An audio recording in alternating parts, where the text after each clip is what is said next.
4, 3, 2, 1. Hack. That's how you do a hack, proper like military style. Hey everybody, welcome. This is Lieutenant Colonel Aaron Jones. I'm excited to be here. I'm elated with the opportunity and the privilege to be able to join you guys. Hopefully introduce you to a different aspect of aviation from a military perspective, kind of in lines with what you've seen over the past couple of weeks, but slightly different, just based off of my style, my background, and what I've been able to do with my career. A lot of thanks to the folks behind the scenes that have been able to put forth the effort to make this happen. Excited to see how this goes and the way we're moving forward during these unique and strenuous times here that has kept everybody away from their peers and isolated, not necessarily isolated too much, but though hopefully you're still getting interaction with your families and things along those lines. So welcome again, Lieutenant Colonel Aaron Jones. I go by Eyre, and I'm really happy to be here, and we'll get the show on the road. I'll talk for about 15, 20 minutes or so, probably longer than that if I can, and then we'll go into question and answer. So please jot your questions down. Let us know what you're thinking. If there's a pressing question, then my moderator, Mr. Alex Cole, Lieutenant Colonel retired, will help get you guys questions answered, and we'll prioritize it based off of who raises their hand first. If you're not familiar with Zoom, you have the ability to raise your hand so that we can make sure that you get noticed. And there's also a chat section as well so that you can utilize that feature to get your questions answered if you need to. All right, again, welcome. Today is standard April 20th, 2020. I am Lieutenant Colonel Aaron Jones.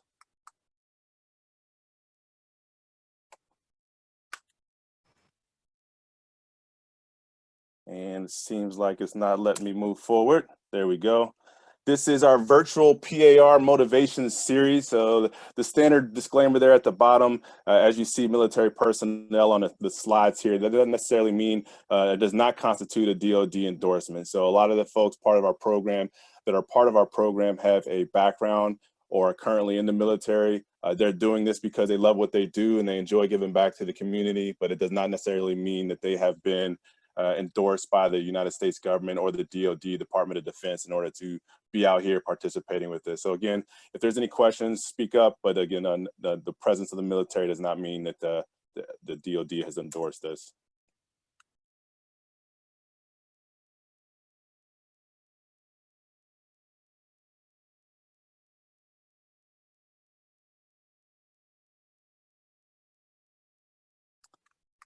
All right, slide, see what we got here.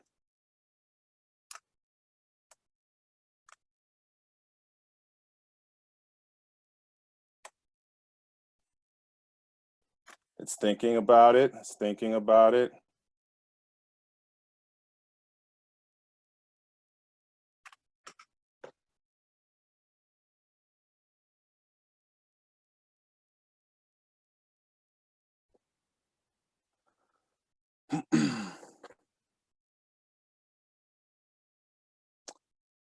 While we're waiting for that to happen, Alex, there we go. So we'll skip this slide as well, just because really what that is just the Tuskegee Airmen. And the Tuskegee Airmen have a lot to do with this program. It has a lot to do with why I decided to join the military. It has a lot to do with why I decided to fly in that aspect as well. But because of the bandwidth that's going to be required to play this video, we're going to skip this video for now and move along with the slide.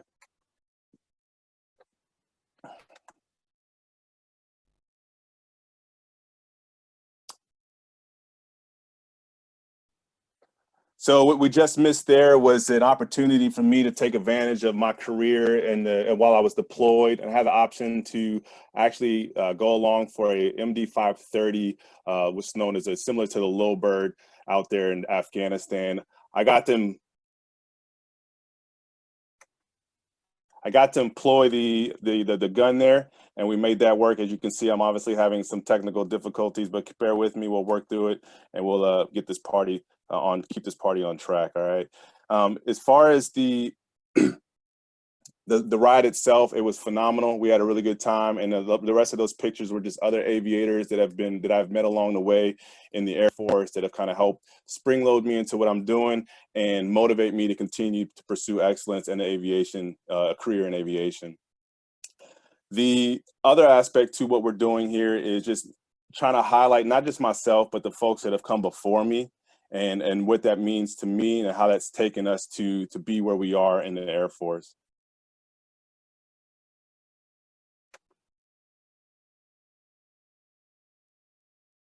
Yep, there we go. Are we still there?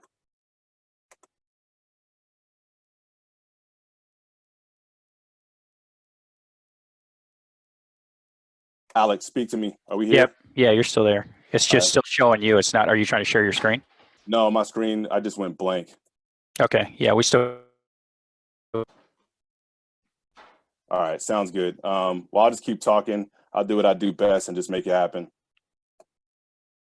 So who am I? Aaron Jones. Again, I'm a fighter pilot in the United States Air Force. I've been flying for most of my career. In fact, all of my career since I graduated from the Air Force Academy in 2005. Once I graduated the Academy, I went to actually came down here to Valdosta, Georgia, Moody Air Force Base, where I started T6s as part of the Specialized Undergraduate Pilot Training Program. From there, I spent 6 months learning the basic fundamentals of flying and becoming a tactical aviator, or just a military aviator, because it is slightly different than general aviation and commercial aviation. Got selected for the T-38 program, which is the fighter bomber track. Went out to Laughlin Air Force Base in Del Rio, Texas, and then that's where I started the T-38 program. I grew up in Maryland, originally from Columbia, Maryland, went to Long Reach High School out there. My parents are both military and they have a military background. That's kind of how I got into what I do. I'm currently stationed again back at Moody Air Force Base here in Valdosta, flying a different mission, but still here nonetheless, kind of come full circle, if you will. Been here for about 3 years doing the A29 gigs. I started out as an F-15E guy, transitioned over to the A29, and now I'm currently here doing that mission.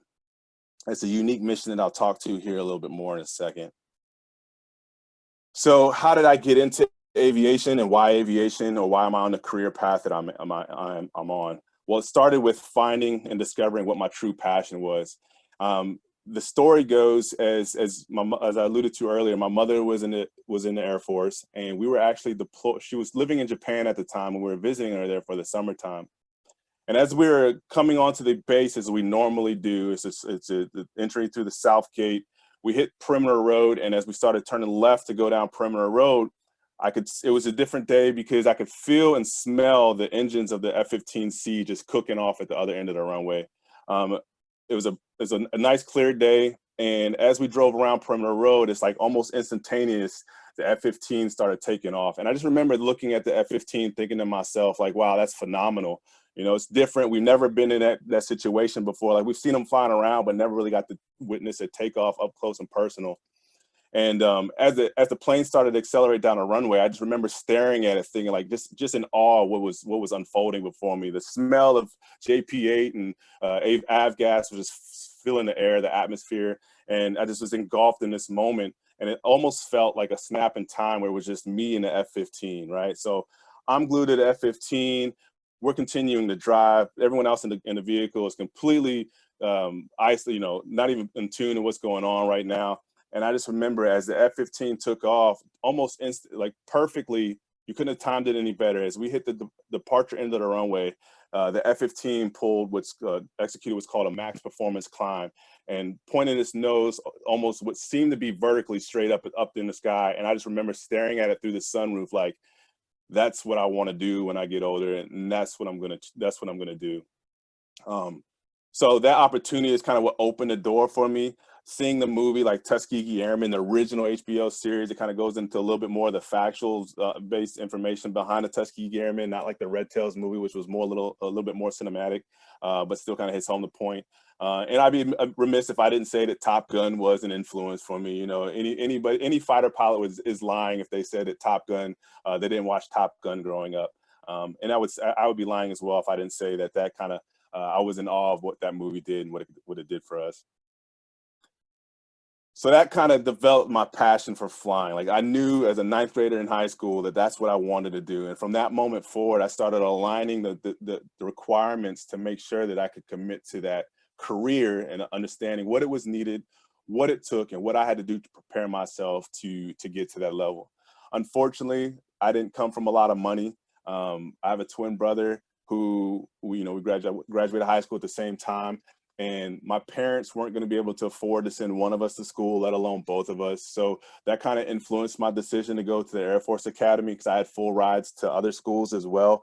But I knew that my chances of getting a pilot slot were a little bit, or were increased significantly, rather, if I went to the Air Force Academy, just because the way it's broken down, more than half the slots go to the cadets at the Air Force Academy. The rest of the slots are divvied up across the ROTC programs around the United States and other campuses, as well as OTS, so Officer Training School. So I knew my chances of getting the pilot slot were better if I went to USAFA. I had the grades, I met the requirements, so that's kind of what got me spring-loaded into going to Air Force Academy.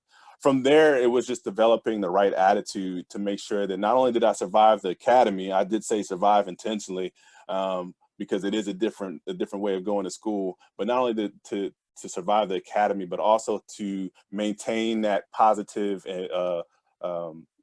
balance, so that I could continue to push forward and not let things that would be distractions or considered distractions take me off or railroad me from achieving the goals that I wanted to achieve. So even going through the academy, I knew that that's what I wanted to do. I wanted to fly.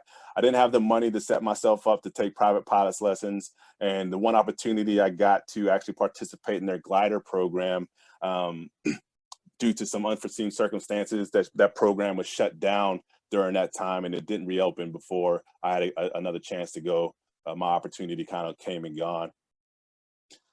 So the attitude was not only being able to set myself up for success, but also maintaining that power of positivity and believing in yourself. Because as you guys will see, as you grow up and go through your life, you'll see that there's certain times that you're going to be tested. You're going to be, what you want is going to be, if you're not religious, then that's fine. But I believe that God tests us to make sure that we want, and we're pursuing what's right for us, and that's in line with his plans for our success and our future. So you're going to have those moments of trials and tribulations to really test how you genuinely feel about what it is that you're doing.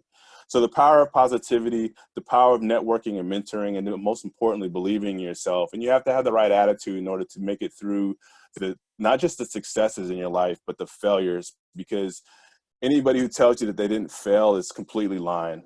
If they've gotten to the point in their life when that they can say that they haven't failed, they haven't pushed themselves enough to truly see what their potential is. Because if you really genuinely push for something stronger than what you're capable of doing, you're gonna have some setbacks. You're gonna fail. It might not be the end of it all, but it's gonna struggle. You're gonna be able to, and how you come out of that is really gonna define who you are in the long run. Think about it like the phoenix, right? Kind of overused cliche in that sense. So understanding what it needed from me to get through the Air Force Academy, I'd be lying if I said I graduated at the top of my class, although I did graduate at the top of my class militarily with military distinctions, but that's because that's the easiest part to do there, right? Show up, have a good attitude, take care of your personal responsibilities, and anybody can really do well in that department. I wasn't so rebellious. I had lived through that phase in my prep school year and my high school years.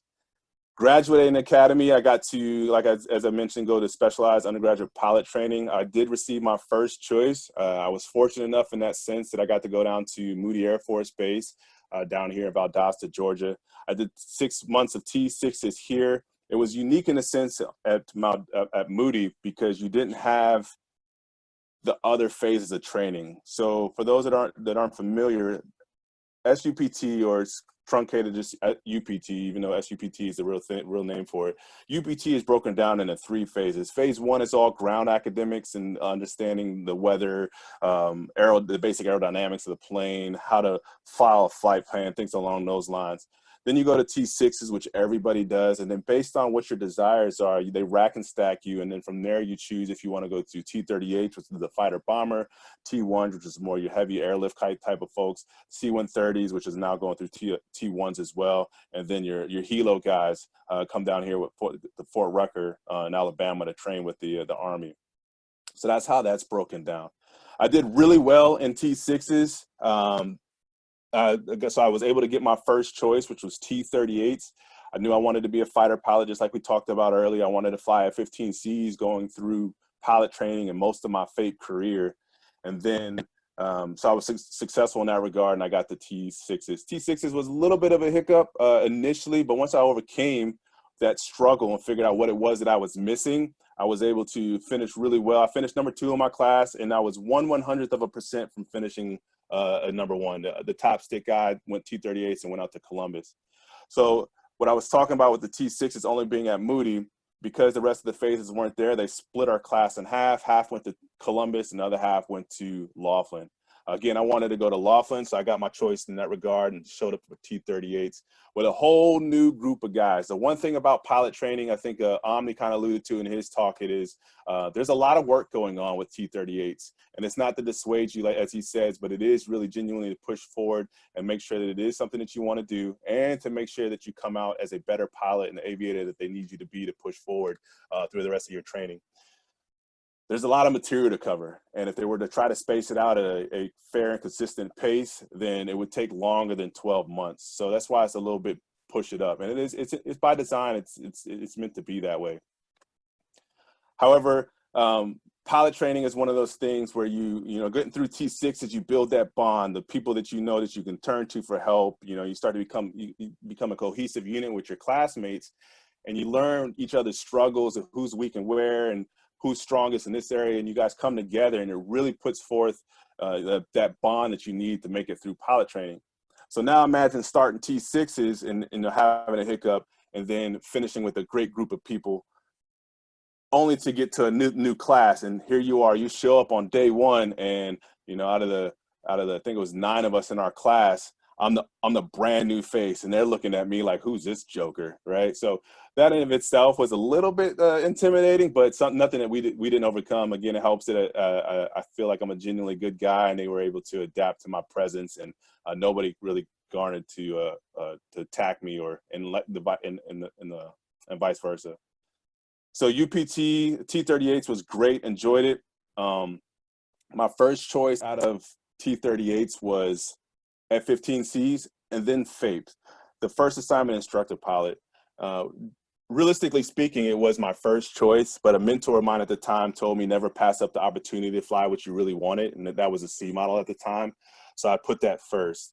However, I knew that I was built more for a FAPE because, one, I really enjoyed the aspect of teaching and instructing, and I saw that through our FAPEs that were there.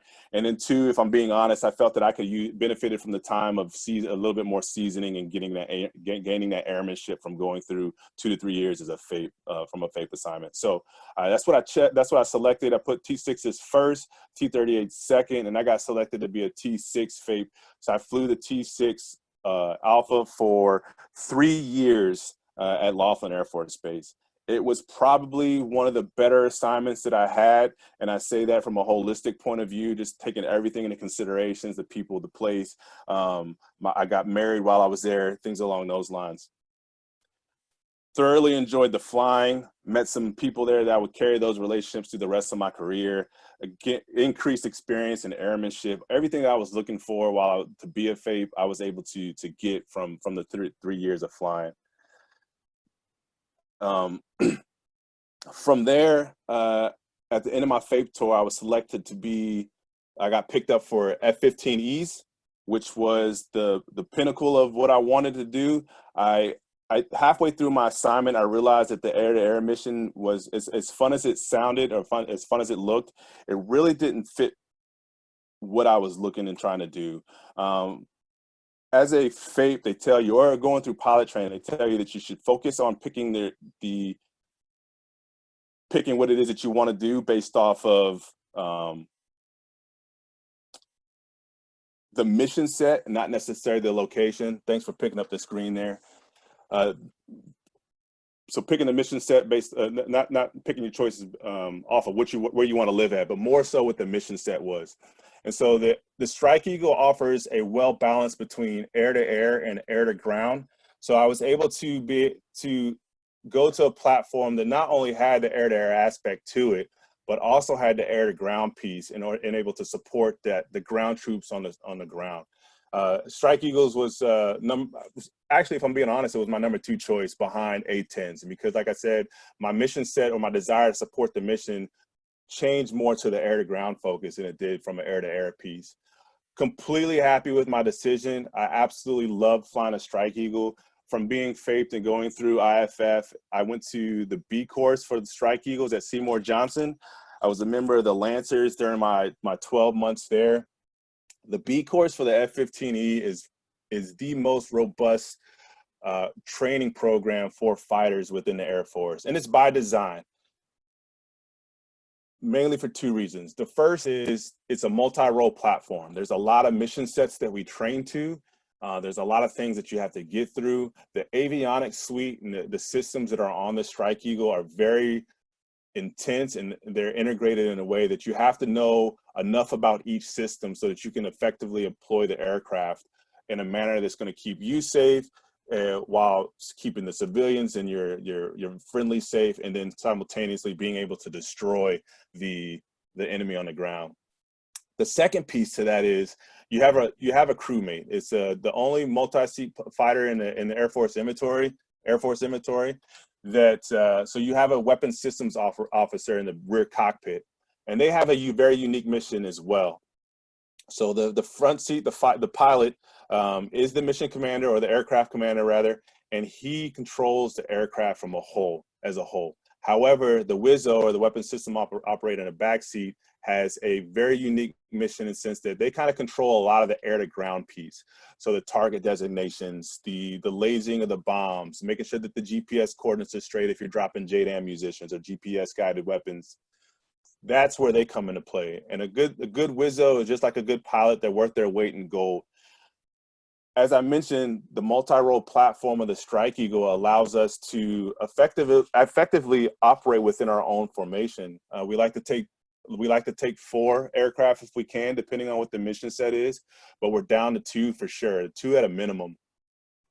And what that allows us to do, because we are a multi-role platform, we can escort ourselves in, right? And then drop our bombs and then escort ourselves out. So we don't necessarily need that air-to-air piece to protect us as we go into a target area, because we've got our self-protection, our self-escort capability. Not to say that we wouldn't take the air-to-air piece if we had, but that would be environmental specific, depending on what the target area, the hostile area looks like. Obviously, your package is going to be well-defined and robust, depending on what the mission set requires or what the objectives are. I spent 3 years flying a Strike Eagle in Lakenheath out in England. That was probably one of the, was just as good of a tour in the sense that we got to experience what it was like to live overseas. Because I lived in Lakenheath, or because we lived in England, we got the opportunity to travel outside of work. I mean, I've seen more countries than I could even list right now. Some of our favorites were Amsterdam, Germany, Italy, just about every big city in Italy, every big city in Greece. Took a 12-day cruise to the Mediterranean, and a lot of that was because the opportunities that were afforded to me from selecting to live over in England for the 3 years that we were there. That was where I got to deploy for my first time. I had a picture of my first combat deployment with a crewmate of mine. He flew my first crew sortie with us, or with me rather. Definitely an eye-opening experience. Definitely enjoyed it. Not to say that we're warmongers and such, but it was an opportunity to actually flex your skills that you've developed and learned over the last 13 months in training, or 15 months by the time it's all said and done, because you do have the ability to, because you have to get to Lakenheath, qual out, mission qualification training, and then you can then you're deployable from there. So deploying my first opportunity was good. We were only there for 4 months. We were doing 4-month rotations within the unit. So I got to get my taste for it before I got rotated out and went back to Lakenheath. From there, we deployed a lot. We only deployed once while I was there, but we went TDY a fair regular amount of times. I got to fly with Norwegians, Swedes. I got to fly with folks from Greece. I mean, you name it, the opportunities are endless there. So it was a great assignment, not only from traveling, but as far as working and flying as well. From there, I went to, very rare, but I went ops to ops. So I left Lakenheath and went to Seymour Johnson to continue to fly the Strike Eagle and another ops assignment. I was there with the Rockets, the 336. Again, that was the decision that kind of kept me, or spring-loaded me into where I'm at now. at that point in time, when I was PCSing to Seymour Johnson, I was really looking at if I wanted to fly commercially.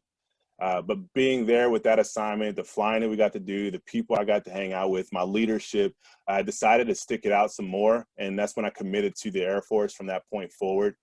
The mission is still pretty much the same, just a different chunk of airspace, right? So we're not flying with our foreign partner allies anymore, but we're doing a lot of flying with 5th gen aircraft. So we did a lot of integration with the F-22.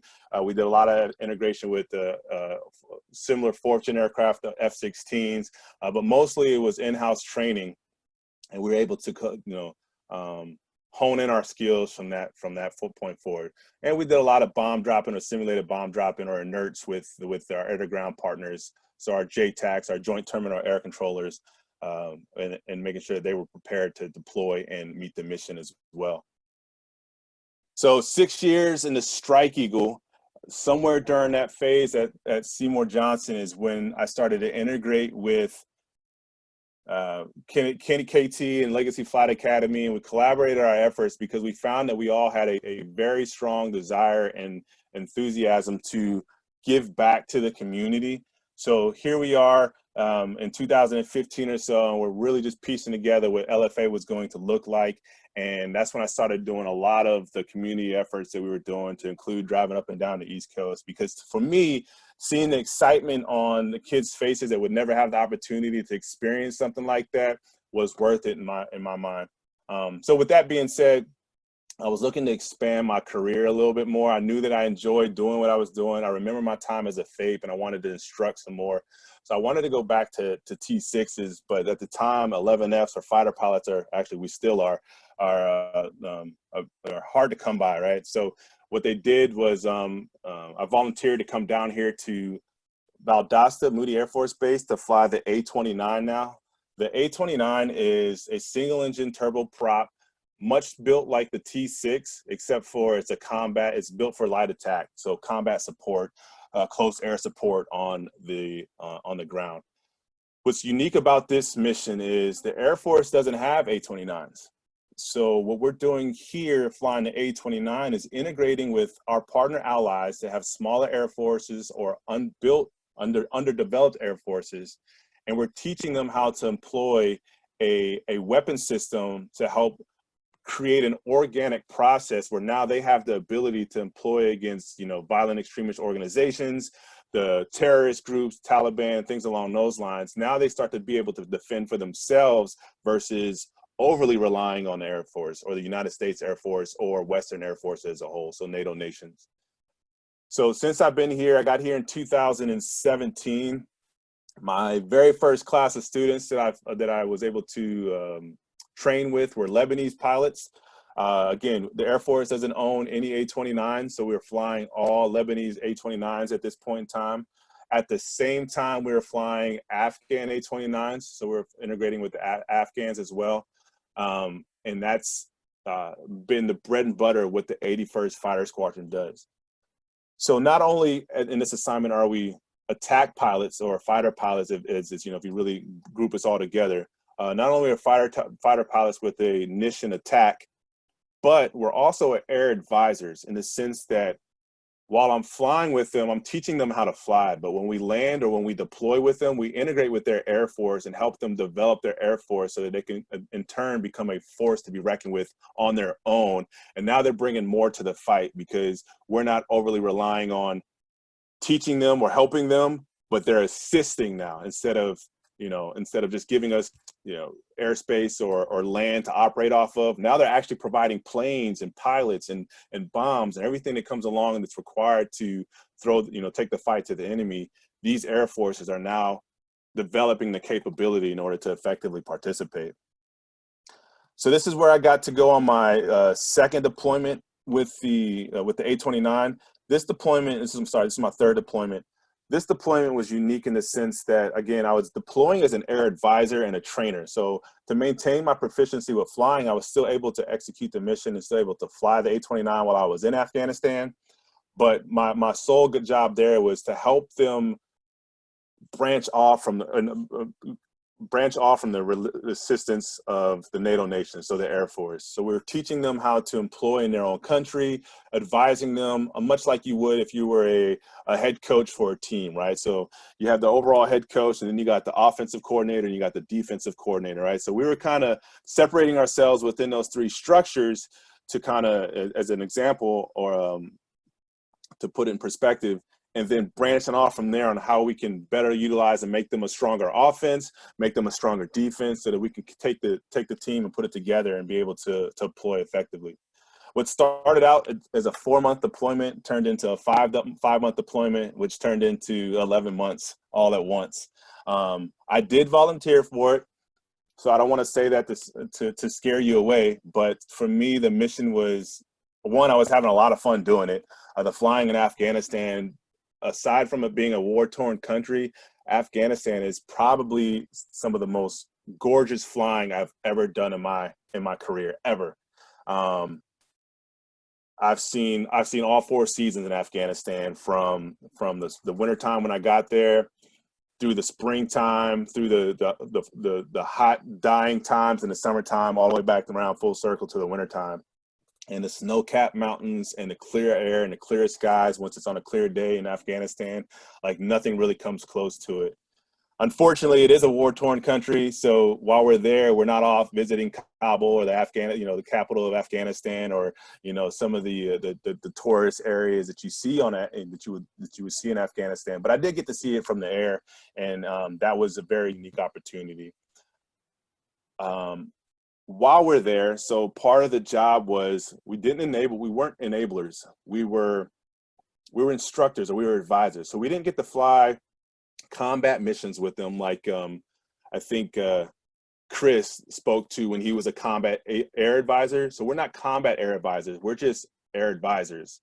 The difference is at what level you can actually involve yourself with the fight. So because we weren't combat advisors, we weren't allowed to enable ourselves or integrate ourselves into the mission. That doesn't mean that we didn't take as much risk or the same amount of risk as they did, because we were still flying in the same combat airspace.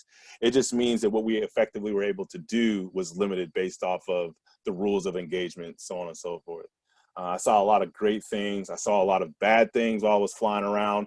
I did a lot of things that were just kind of that helped put us in a position to understand or find some of the areas that were a little bit overridden.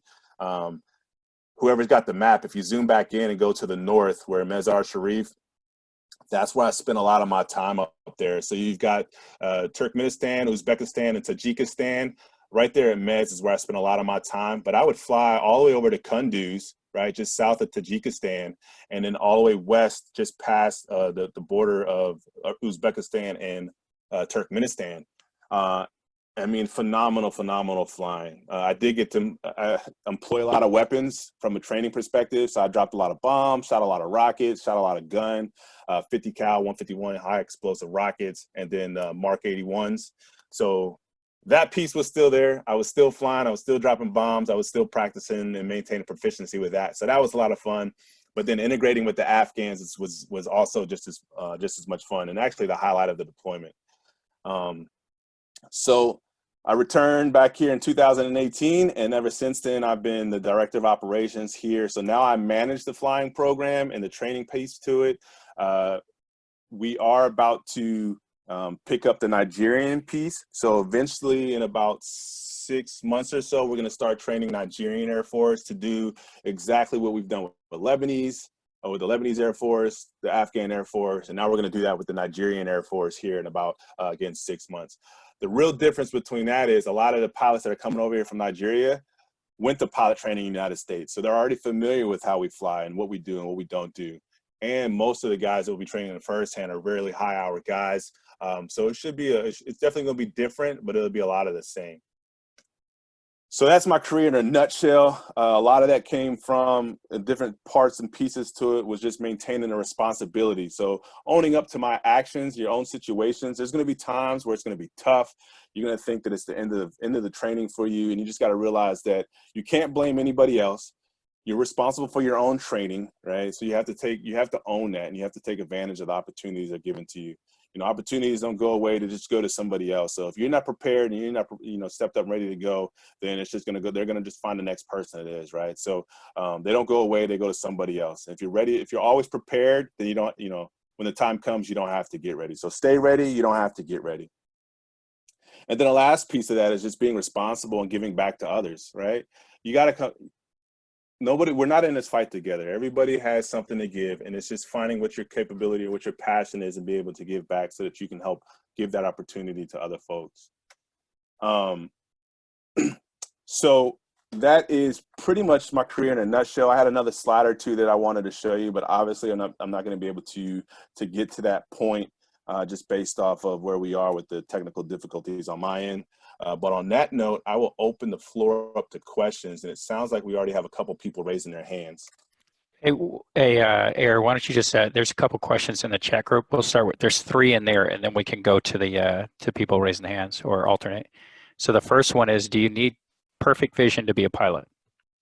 That is a great question, and that is often a question that is misconstrued by old regulations, outdated regulations, and TV.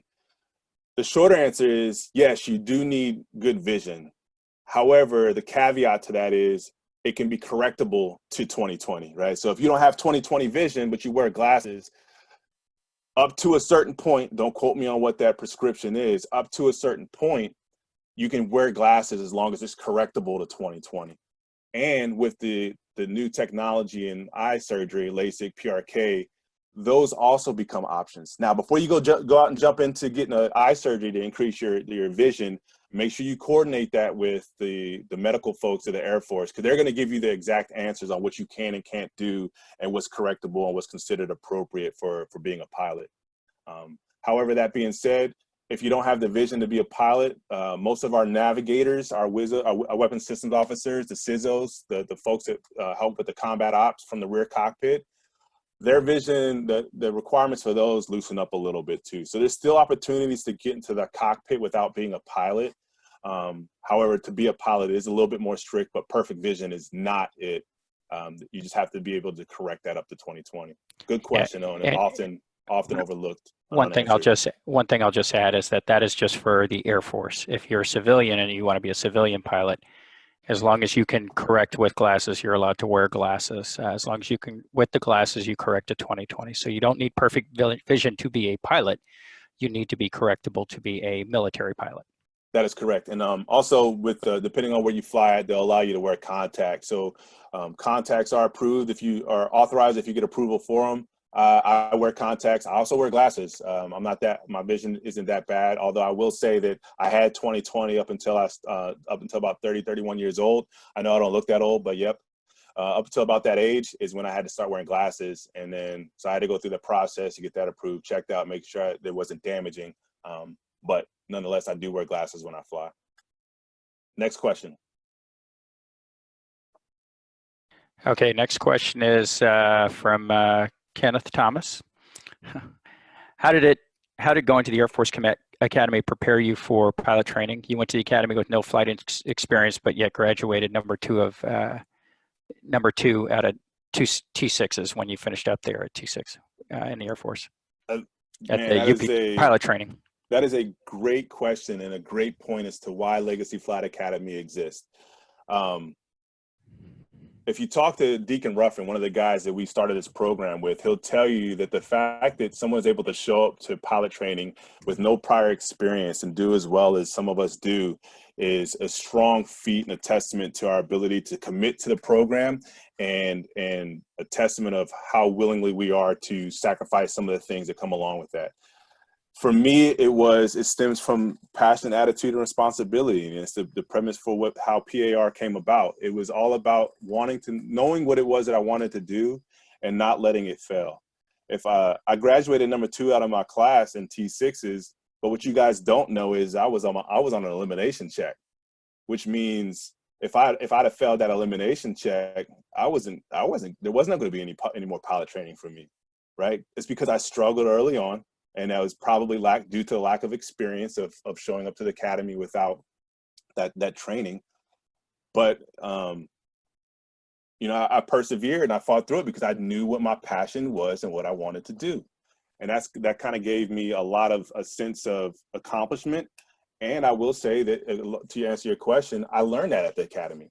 The academy is not for it's not for the weak of heart. I'm gonna tell you right now, the academy, if you want to go to the Air Force Academy, you have to do it for yourself, because there's a lot of things that are institutionalized there, you know, call it a rite of passage, kind of, you know, we did it this way. It was hard when I went through, so it's got to be hard when you went through. And some of that mentality still exists there.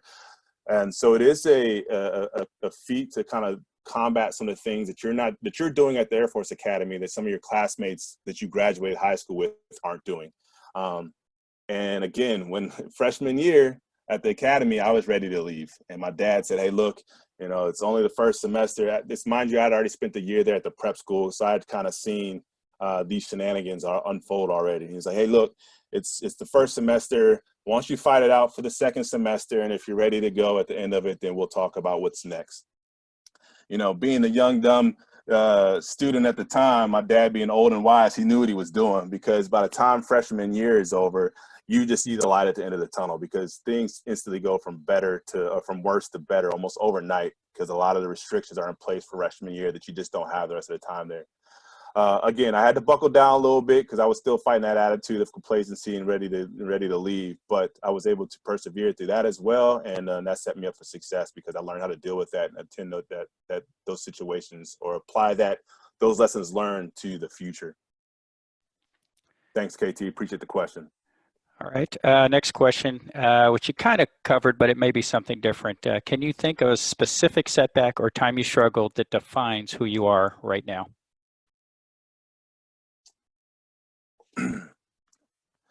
Yeah, I would say that a lot of the lessons learned or trials and tribulations that we go through kind of define you one way or another, right? You either learn from doing it or you learn from not doing it. And it's the same thing with leadership, right?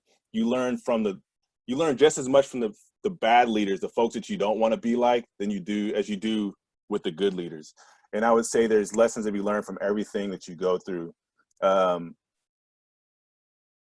Every phase of training that I accomplished, T6s, T38s, FAPE, B course, first assignment in the Strike Eagle, second assignment in the Strike Eagle, I've met with some kind of a unique situation. Some of it might have been my own fault, you know what I mean? That's why I tell the young lieutenants in when I was a FAPE to stay away from, you know, from the opposite sex or whatever you're into when you're in the dating scene, I should say, because that was my distraction. I allowed that to distract me while I was in pilot training. Once I got over that, then it was able to, you know, get my feet on the ground and push from there.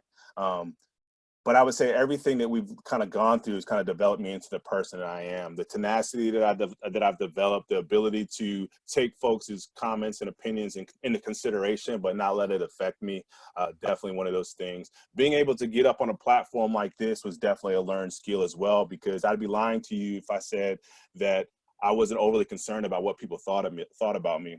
But one of the things that I've learned is people are always going to have something to say about you.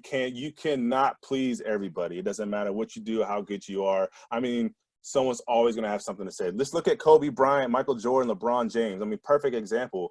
Three of the greatest basketball players of our time that we've all got to witness play, and yet you still have people that don't like them for one reason or another, right? So I would say that's probably one of the bigger things that I've learned in my time of overcoming adversity, is just not putting forth or giving up to the negative energy. Excellent. So next question is from Brandon Williams. Were there any big cultural differences you had to overcome being an American interacting with the Lebanese and Afghans? Yeah, there's a lot of cultural things you kind of have to overcome. I would say a lot, but just understand, the biggest piece is just understanding that there are cultural differences. And part of that is a lot of the Afghans and Lebanese practice Islam. So you have to understand the differences there, what could be considered offensive along those lines. So we actually go to cultural training to better prepare ourselves to minimize those instances. And as long as you're not overly aggressive and you recognize that it was a mistake or that you may have offended them, and you show sincerity in handling the situation, you can overcome it. just the like is for them too. There's a lot of things that they don't know about us, and they're learning just as much from us as we are as them. And they actually go through cultural training as well. It was something that you have to take into consideration. The good thing about the Lebanese is we don't deploy with them. They have a separate unit as part of Chris Duckett's unit he talked to last week that handles their in-country advising. So, but the Afghans more specifically, we actually develop relationships with them because of what we do. So knowing what how they actually do, what they do on a day-to-day basis, how to avoid offending them is bigger priority, just so that when we're in their country with them, we don't do anything that's going to potentially get anybody hurt.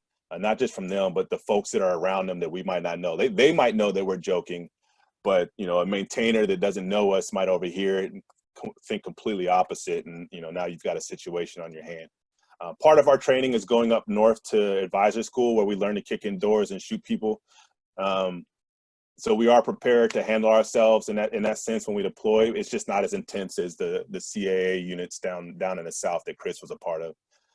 But cultural awareness is a good skill no matter who you're dealing with. Lebanese, Afghans, Nigerians, Germans, Dutch, it doesn't matter. Everyone has their own cultural differences. Understanding those will make you a better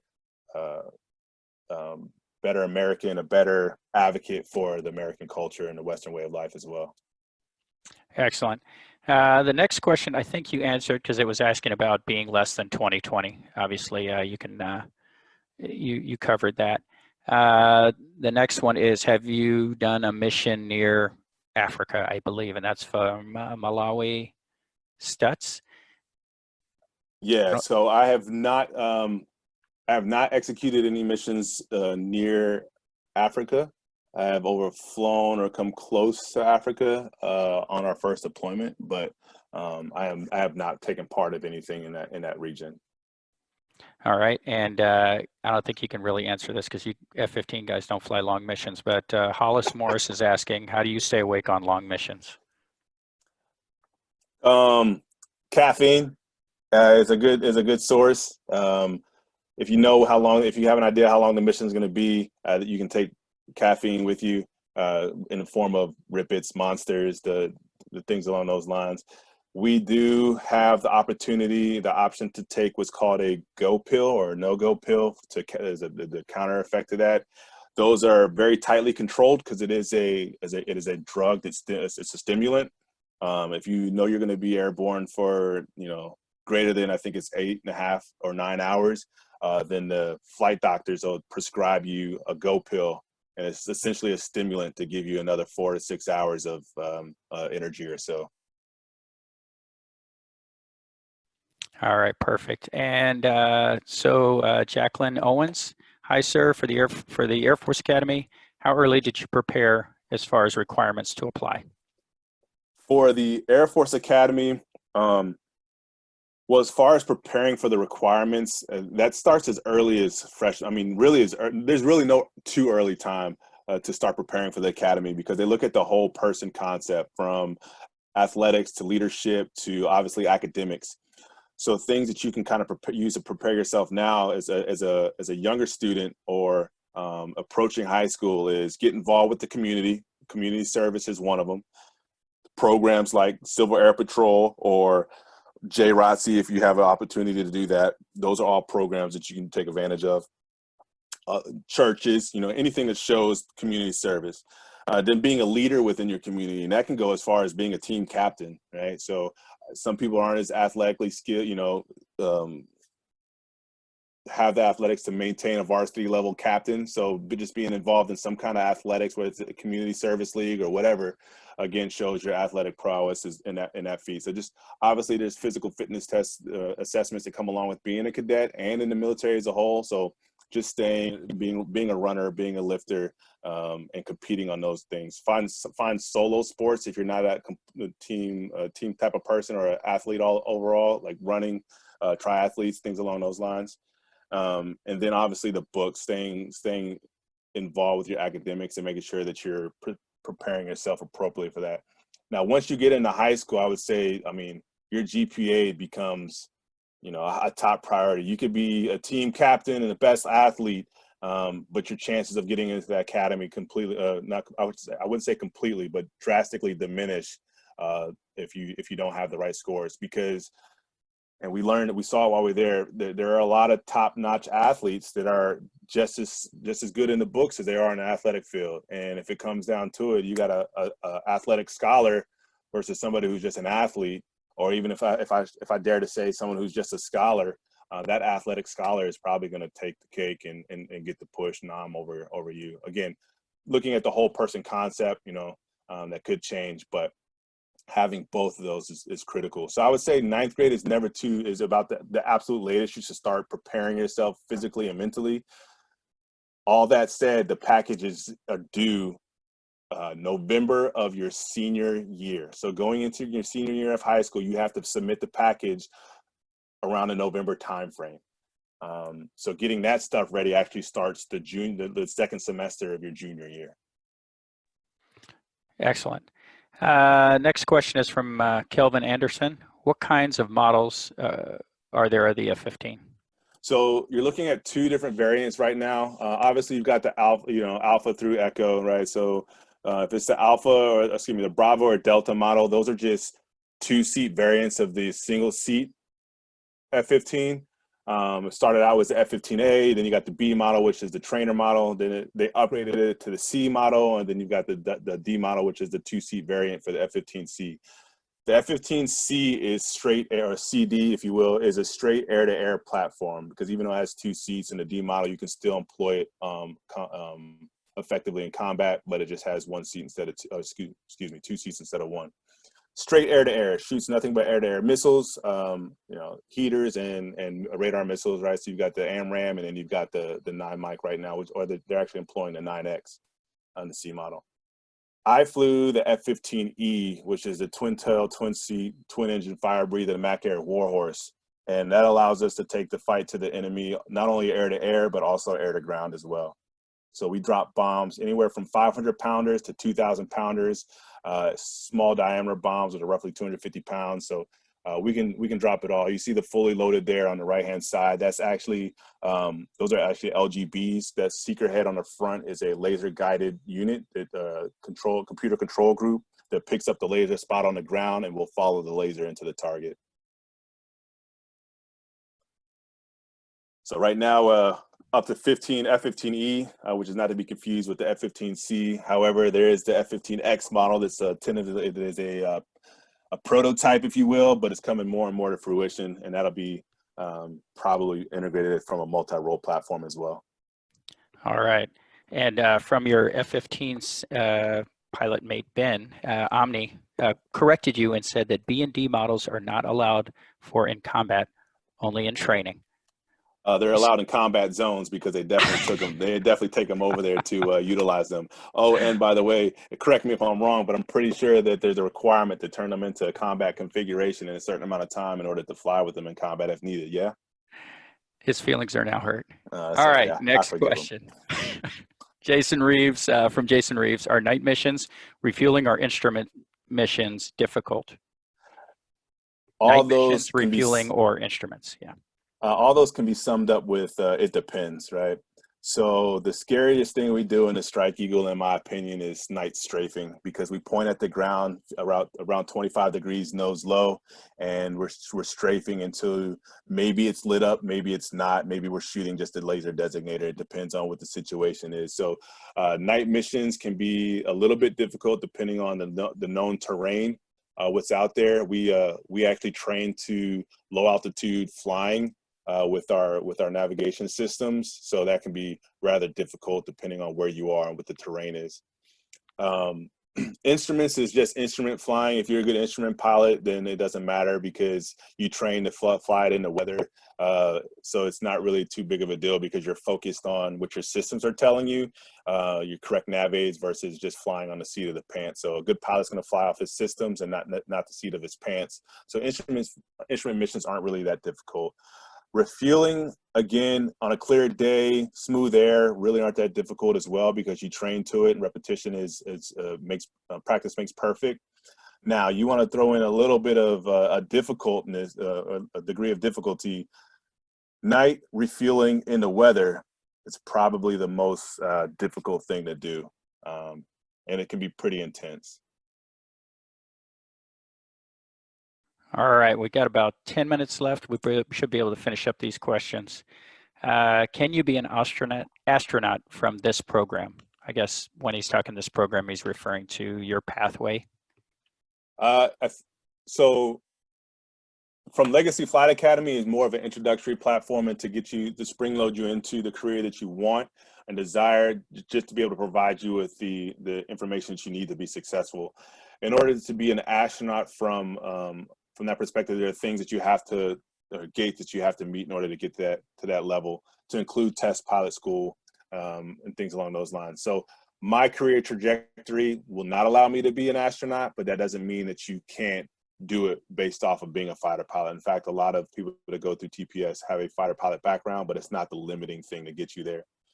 The short answer would be no for me, no for LFA, but we can make sure that you have the answers and the information you need to set yourself up for success. All right, perfect. And I don't know if I want to try to pronounce this. Yeah, Asentwa Tafari, what is, I'm sorry about your name, messing up your name there. What is the most dangerous mission you have been on?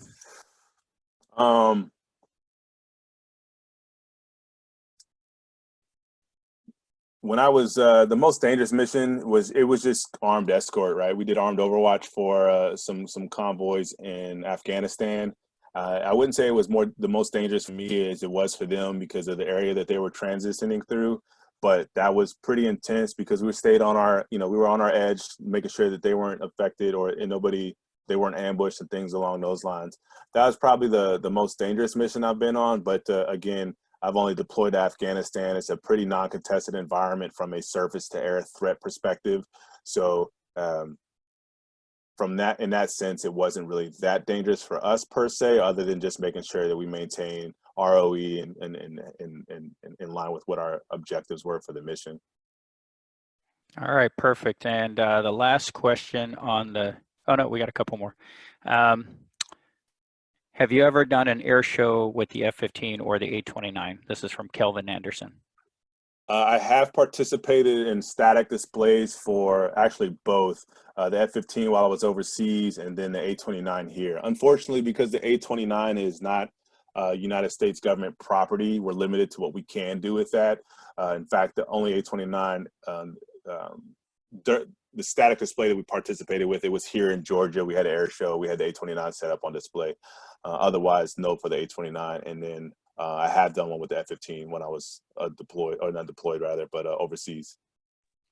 All right, next one is from Kevin Atkins. New pilots seem to avoid wanting to be FAPEs or first assignment instructor pilots. Is there a reason why? Would you still recommend? New pilots seem to avoid wanting to be FAPEs, mainly because of the stigma that comes along with it. Being a FAPE, does it derail your career? Does it keep you from doing certain things? Things along those lines. Some people just don't like the location, right? Because our pilot training bases aren't in the best of locations, and it really is one of those situations where you make the best of who you're with, more so than the location itself. I will say that I do recommend being a FAPE if you enjoy being an instructor, and it depends on what your long-term goals are. If you want to be a pilot, if you want to go to our weapons instructor school or our WIC, then being a FAPE might not be advantageous, because as a FAPE, you lose 3 years of your career progression. Traditionally, I don't want to say it's always the case, and it's even changing now because of the way the pilot shortages or the pilot demand ebbs and flows. But being a FAPE traditionally has meant that you show up to your ops unit as a mid-level captain, competing for the same jobs and strats and things along those lines as you would with your lieutenants that are going straight to the B course and then on the ops from there. So you do lose a sense of that.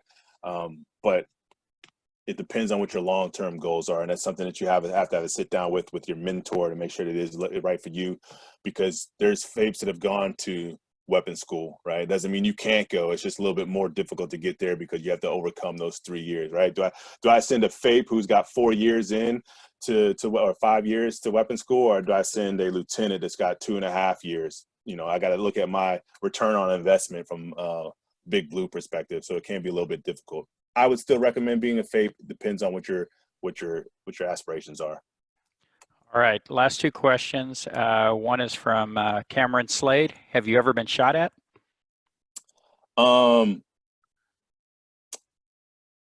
I'm almost positive I've been shot at on multiple times flying around in Afghanistan, because they like to shoot their weapons airborne.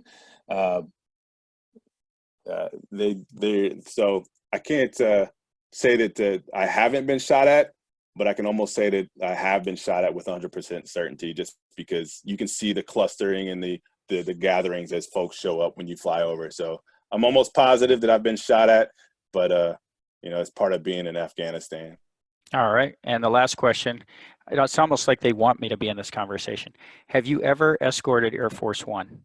I have never escorted Air Force One, but I have Oh, done armed overwatch for the president.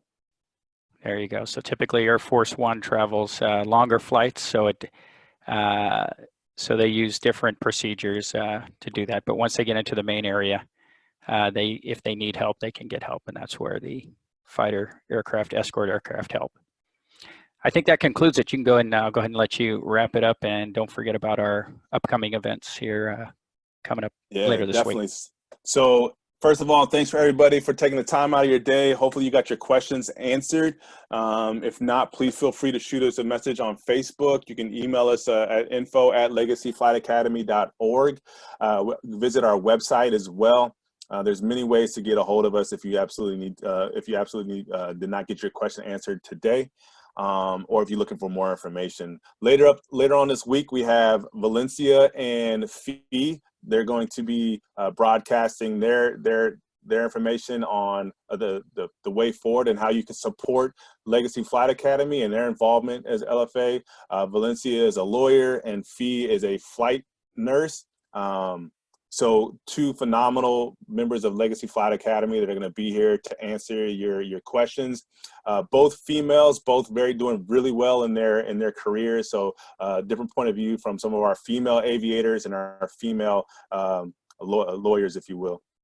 And then on Friday we have, I think it's Jalen Rascal, who's going to talk about his pilot training and his career path and choice in the Air Force.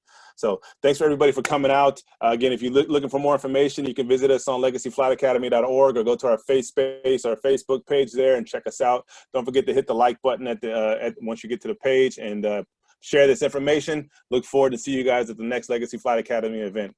Thanks, and talk to you soon.